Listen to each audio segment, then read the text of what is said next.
Una vez vista la teoría política de Platón, en el vídeo anterior voy a explicar sucintamente en el actual cuál es el significado, en términos que podría decirse que son los nuestros, los actuales, de esta filosofía política. Comienzo con ello.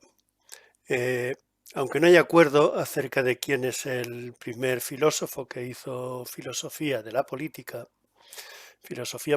sin embargo, la mayoría se inclinan por pensar que fue precisamente Platón. Platón sería entonces el que ocupa el primer puesto en nuestra larga serie de historia de la filosofía política. La causa de eso, la causa de que sea el primero, o al menos de que su teoría tenga la relevancia que tiene, es que concibió la política como el arte del médico, aplicado a la ciudad-estado. Una ciudad-estado que a su juicio estaba corrompiéndose, estaba enfermando y había que someterla a un tratamiento médico. Así pues, la filosofía política nació porque las cosas no iban bien, porque la polis estaba enferma después del gobierno de los 30 tiranos y particularmente después de la muerte injusta de Sócrates. Lo cual tenía que ver, a juicio de Platón, con la existencia de oligarquías del dinero, del poder, de la actividad política, o de ambos conjuntamente. Según Dalmacio Negro, nuestro gran tratadista político, el primero que menciona la existencia de las oligarquías es Tucídides en su historia de las guerras del Peloponeso, donde dice que el pueblo es el todo y la oligarquía es solamente una parte. El filósofo rey de Platón, en la República, en su obra, en esta obra de la República quiero decir, no es, ya lo advertí antes, la figura excéntrica que piensan muchos, un hombre misántropo, solitario y ensimismado en sus meditaciones. Absolutamente, es más bien un hombre de acción. Y fue la solución propuesta por Platón al problema de la bifurcación de la autoridad y el poder, la auctoritas y la potestas. Esa figura, la del filósofo rey, servía en su obra como contraposición a la oligarquía. No se olvide que el poder político ejecutivo se atribuye en la República solamente a los guerreros, en exclusiva a los guerreros, a condición de que vivan en pobreza, sin posibilidad alguna de formar grupos para enriquecerse. Y ese poder ejecutivo se niega a los industriales, excepto si renuncian a tener riquezas. Es una forma utópica de resolver el problema de las oligarquías, de disolverlas, mejor dicho, pero hay que tener en cuenta en que Platón no pensó que la sociedad ideal, diseñada por él con pensamientos y no con elementos reales, fuera a poderse realizar alguna vez. Para él solo servía de medida, de metro, de las sociedades reales. En Platón van en paralelo, según ya dije, el análisis de la comunidad política y el del alma individual. Lo mismo que el alma individual, necesita sanar de sus pasiones, encauzarlas de modo que no sean peligrosas para el propio sujeto, así la polis necesita sanar de su enfermedad, que no es otra que el hecho de que los grupos, las oligarquías, no se mantienen en el lugar que les corresponde. Los hombres de dinero quieren el poder para dirigirlo hacia sus intereses. Los hombres de poder también quieren el poder para dirigirlo hacia los suyos, además de desear incluso las riquezas. Pero ni unos ni otros tienen derecho a gobernar, porque las oligarquías solo pretenden apoderarse del todo para beneficiarse. Las oligarquías carecen de auctoritas, carecen de autoridad, y cuando gobiernan no tienen más que potestas, poder o fuerza para dominar, para imperar sobre el conjunto. La causa de esta enfermedad, piensa Platón, es la división entre ricos y pobres, es decir, entre los grupos oligárquicos y el resto de la población, lo cual parece indiscutible. Parece indiscutible que se da, que existe.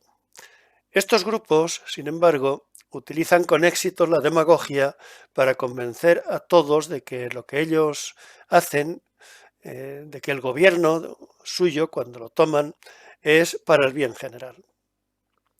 Es el motivo de que Platón suprima la propiedad entre los guerreros e incluso ordene que sean entre ellos comunes las mujeres y los hijos, para evitar que los afectos influyan en ellos y les lleven a formar grupos de poder.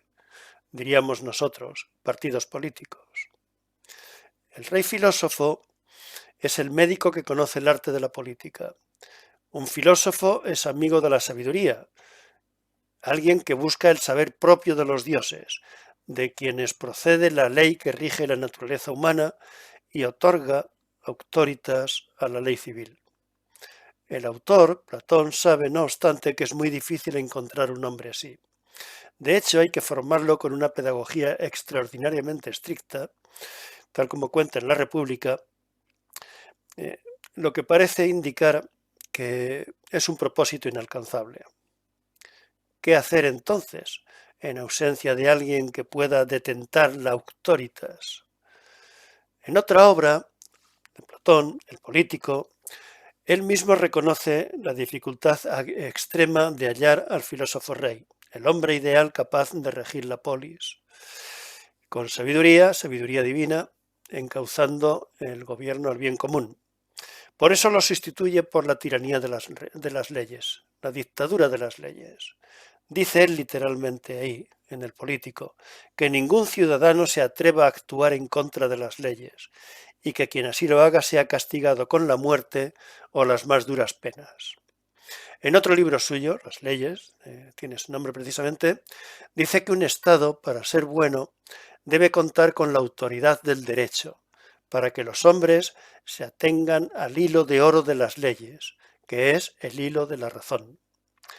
Si suponemos que cada hombre es una máquina, es una figura que pone Platón en esa obra, una máquina salida de la mano de los dioses para entretenerse ellos o por cualquier otro motivo, las pasiones en esa máquina son los hilos que tiran en sentidos distintos y opuestos, como opuestos son el vicio y la virtud.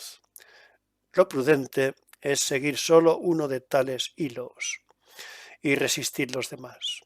Ese es el hilo de oro sagrado de la razón, llamada ley común del Estado.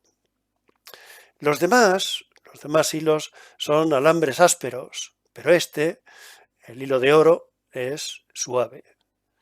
Pues bien, es necesario sujetar todos los demás hilos al de la ley. Todo hombre tiene que saber cómo deben moverse tales hilos y ajustar su comportamiento a ese saber. Y todo Estado, bien que su saber proceda de un dios o bien de un sabio que lo haya adquirido por sí, debe también convertirlo en ley, tanto hacia adentro como hacia afuera. En ese saber indispensable, conocimiento de la naturaleza, con mayúscula, conocimiento de la fisis, que es de esencia divina, reside la autoridad. Ello explica, por ejemplo, aunque parezca extraño, la inclinación de los antiguos politeístas por los augurios y los oráculos. En esos augurios y oráculos se consultaba precisamente la divinidad, y ahí se esperaba encontrar una verdad. En la filosofía política de Platón, es el filósofo rey, aspirante a conocedor de la ciencia divina, el que hace este papel. Lo divino es la máxima autoridad. Entre los politeístas son los dioses. En el judaísmo, el cristianismo y el islam es Dios, el único Dios existente.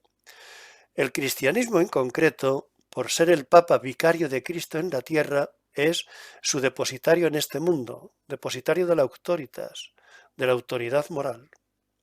Como en el protestantismo se prescindió del Papa, la autoridad se unió al poder de los gobernantes y eso dio a la larga al surgimiento de los estados despóticos. Platón introduce el derecho en la polis, cediéndole toda la auctoritas. Así se mantendrá, dice, la vida política, combinando por ejemplo, en la República, en su obra La República, la suprema autoridad en el rey filósofo, garante de la unidad del Estado por ser uno con el poder, fuerza o libertad. Que es poder, fuerza o libertad de los propietarios organizados en democracia. Esta organización política tiene que ver con la forma mixta, tan cara a los griegos. Entre ellos se asemejaba a lo que nosotros hoy llamamos división de poderes.